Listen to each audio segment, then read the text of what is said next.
Сәлеметсіздер ме? Мен Мұхтарова Балнур Бейбітқызы Төлепберген Әбдірашев атындағы 239 орта мектебінің бастауыш сынып мұғалімімін. Еңбек жолында жүргеніме 5 жыл. Ұсынылып отырған сабағым әдебиеттік оқу пәні 4-ші сынып. Тақырыбы ауыз әдебиеті өшпес мұра. Бүгін біз осы тақырып бойынша сабағымызды жалғастырамыз. Сәлеметсіздер ме, білім алушылар?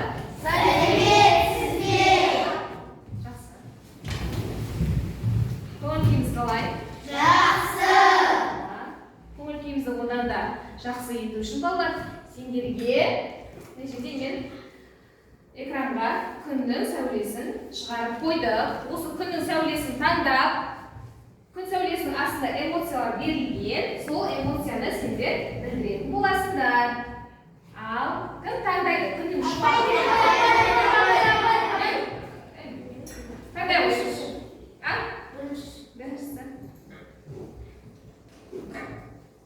Қандай эмоция екош? Жақсы, келесі. Осыны таңдай ғой. Екінші қатарда, үшінші күн сәулесі. Жақсы. Таңдай ғой. Екінші қатардың бірісі. Жақсы. Қандай нәзік? Жақсы эмоция көрсетті. Аяғы таңдай ғой. Бірінші қатардағы екіншісі. Бірінші қатардағы екінші. Аяғының көңіл-күйі қандай екен балалар? Жақсы ма екен? Жақсы, тамаша. Ары қарай. Кеттік балалар. Менің сиқырлы кітаптарымды таңдап, қай топта екендіктеріңді біліп алыңдар.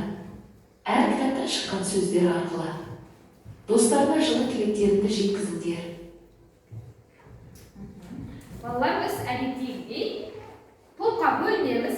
Ол үшін біз экранға берілген кітаптарды таңдаймыз және бір-бірімізге жылы лебізімізді білдіретін боламыз. Ал балалар, кім таңдайды? Барлығымыз таңдайтын боламыз, негізі жалпы барлығымыз таңдаймыз. Екінші қатардағы екіншісі. Жақсы. Бірінші топ екен Димаш. Бізге жылы лебізімізді білдірейік. Бүгінгі ашық сабаққа сәлем.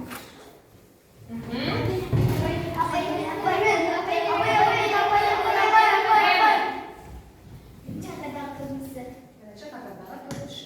Нешінші топ екенсің Раяна? Үшінші топ.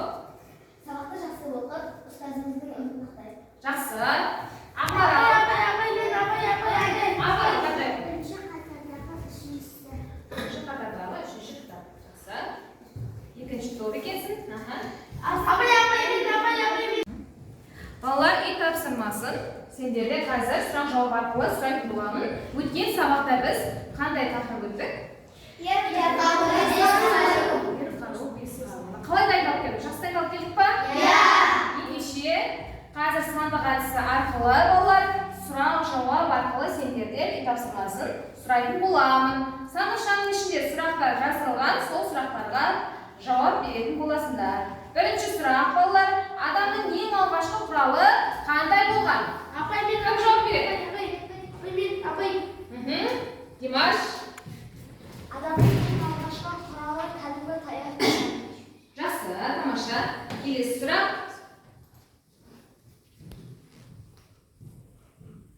Адамдар бес қаруды не мақсатпен пайдаланған?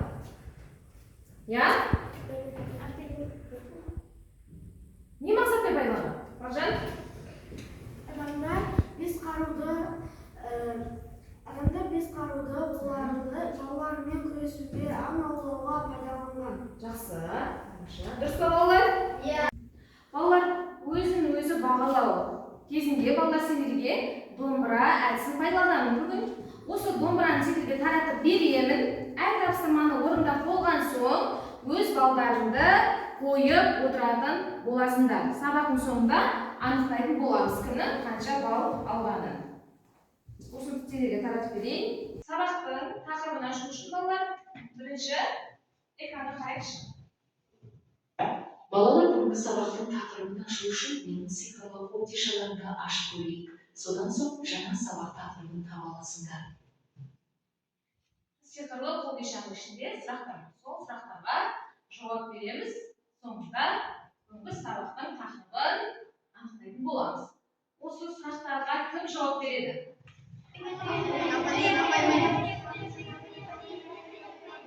Бөтенкөз.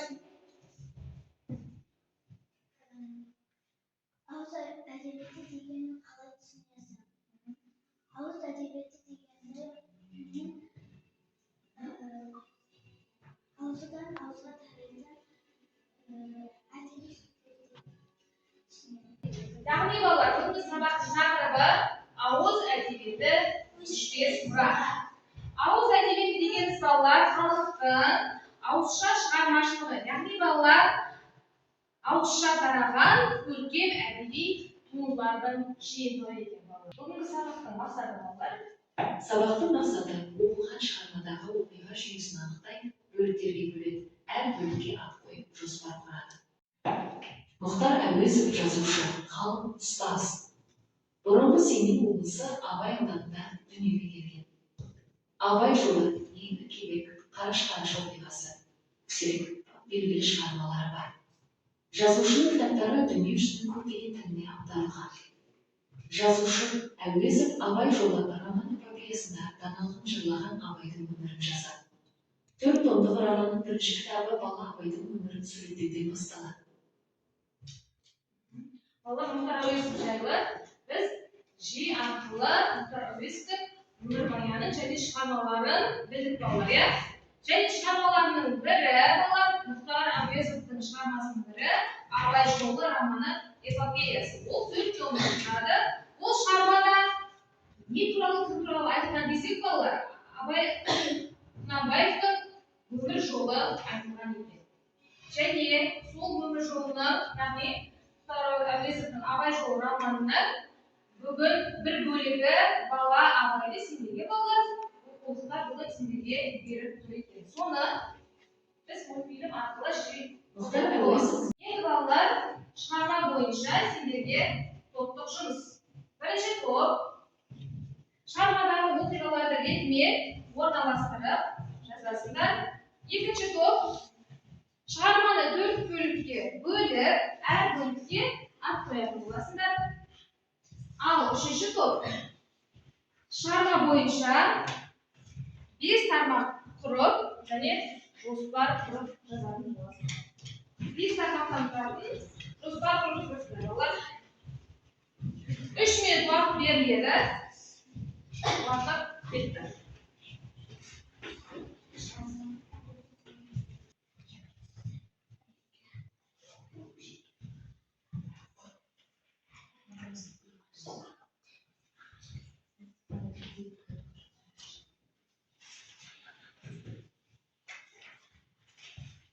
Шығарманы 4 бөлікке бөліп, әр бөлікке ат қойылған. Бөлімнің атауы: бірінші, Абай қаладан Абайдың зеректігі, Абай жастайынан зерек алғыр болған. Үлкендердің әңгімесін мұқият тыңдап, өлең жырларды тез жаттап алатын болған. Екі, қонақтардың келуі. Bir күні екі ақын қонақ келді. Жыр айтып жүрген өнерлі адамдар еді. Абай ақындарға ерекше қызығып, сөздерін ынтамен тыңдаған. Айтыс пен жыр. Екі ақын бір-бірімен айтысты, өнер көрсетті. Абайдың әсер алуы. Қонақтардың өнері Абайға қатты әсер етті. Ол ақын болуға білім іздеуге талпынды. Сол күннен бастап Абайдың өлеңге және өнерге деген құлшынысы артады. Жарайсыңдар. Екінші жарайсыңдар. Үшінші дайынсыз ба? Жақсы. Ал, қорғай қойды. Шама бойынша 5 тармақтан тұратын сыныптар құрасыңдар. Абайдың зерек алғыр болу өсуі, Зере мен Ұлжанның тәрбиесі, үйге екі ақынның қонаққа келуі, ақындардың айтысы мен өнер көрсетуі, айтыстың Абайға әсері оның өнерге құштарлығының артуы. Қарайсыңдар. Бірінші топ. Абай аналарын кітап оқып тоңазытырды. Үйге бармастан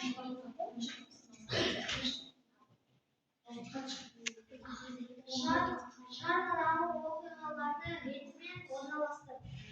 Абай аналарын кітап оқып көңілдендірді. Үйге бармастан байкөкше келді. Барлас қобыланды бата жырын жырлады.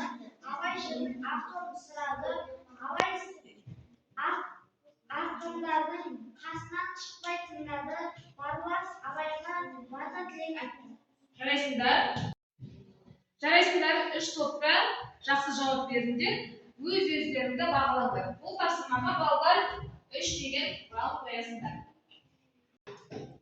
Балалар, келесі тапсырма жұптық жұмыс, кейіпкерді анықта әдісі.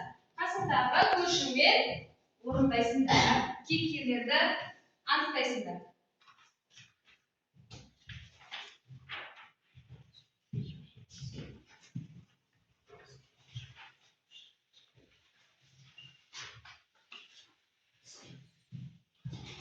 Болған жұптар отшашумен елді үлеседі.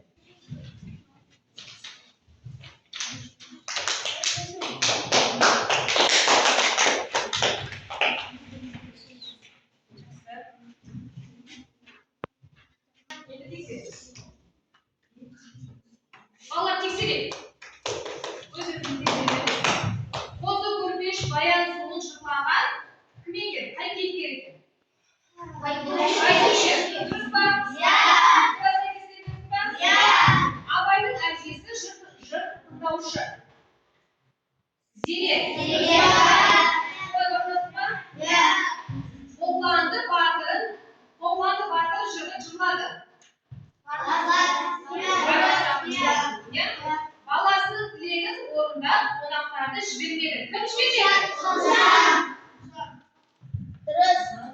Жырдың авторын сұрап қызға тыңдады. Жарайсыңдар. Бұл тапсырмаға балалар 2 балл. Балалар бүгінгі сабақта барлық сұрағын жақсы түсініпсіңдер. Сабақтың соңын Абай Құнанбаевтың өлеңімен қорытындылайық. Орын таппай мақтанба, орын таппай мақтанба, құмарланып шаттанба, ойнап қозға күлуге, 5 нәрсеге ашық бол, 5 нәрсеге ашық бол, адам болам десеңіз, тегін өмір алдыңда, оған қайғы жесеңіз, күзде өтірік мақтаншақ, ергешек кеткен мал шашпақ, 5 тышқанын көрсеңіз, талап еңбек керек ғой, қанағат рақым ойлап қой. Тамаша. Ал балалар, бүгінгі сабақ түсінікті болды ма? Ауыз әдебиеті балалар біздің өшпес мұрамыз екен. Ауыз әдебиетіне не жатады дедік балалар? Не жатады екен? Батырлар жыры, айтыс өнері, мақал-мәтелдер жыры. Жарайсыңдар, тамаша. Балалар, бүгінгі сабақ сіздерге түсінікті болды ма? Немесе балалар кері байланыс жасаймыз. Жи арқылы барлығы түсінікті болса, барлығы түсінікті батырмасын басамыз. Сұрақтарың болса, сары түсті батырманы, түсінбесе де қызыл түсті батырманы келіп баса қойыңыз.